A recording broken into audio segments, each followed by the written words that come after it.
Health M easy میں آپ کو خوش آمدید کہتے ہیں۔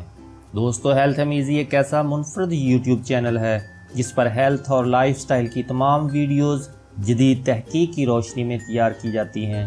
اس لیے آج ہی ہیلتھ ایم ایزی کو سبسکرائب کر لیں اور اس ویڈیو کو لائک اور شیئر کرنا بھی نہ بھولیے گا۔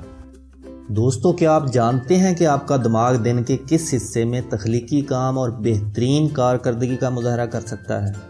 ماہرین کا کہنا ہے کہ ہمارا جسم اور دماغ ایک گھڑی کی مانند چلتا ہے اور وقت بدلتا رہتا ہے۔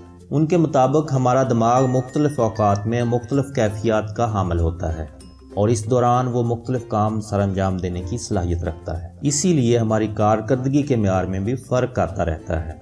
دوستو، Health M Easy YouTube channel کی اس ویڈیو میں آپ کو جاننے کا موقع ملے گا کہ آپ کا دماغ کس وقت کام کے لیے اپنی پیک پر ہوتا ہے۔ کیمیائی حیات کے ایکسپرٹس کے مطابق ہمارا دماغ اور جسم سب سے زیادہ چاق و چوبند اور فعال صبح کے اختتام پر ہوتا ہے۔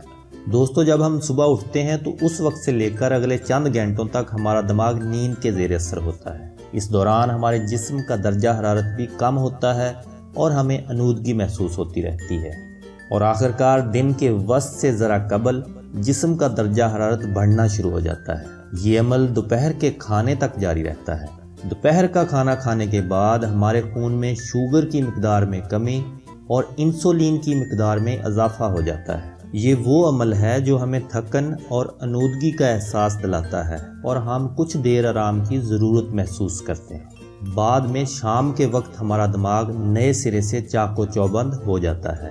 گو کہ یہ چستی صبح جیسی نہیں ہوتی، لیکن ماہرین کا کہنا ہے کہ اس وقت اگر ہمیں پرسکون، آرام دہ اور اپنی پسند کا ماحول میسر آ سکے تو یہ وقت بھی تخلیقی کام کے لیے موزوں ترین ہے۔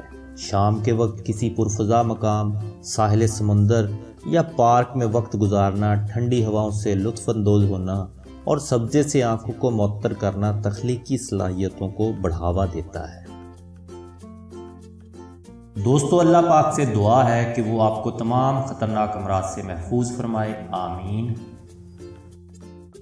Health M Easy YouTube channel کی اس ویڈیو کو اپنے دوست احباب میں ضرور شیئر کریں تاکہ وہ بھی اس سے فائدہ اٹھا سکیں۔ ہو سکتا ہے کہ آپ کا یہ عمل آپ کے لیے صدقہ جاریہ کا سبب بن جائے۔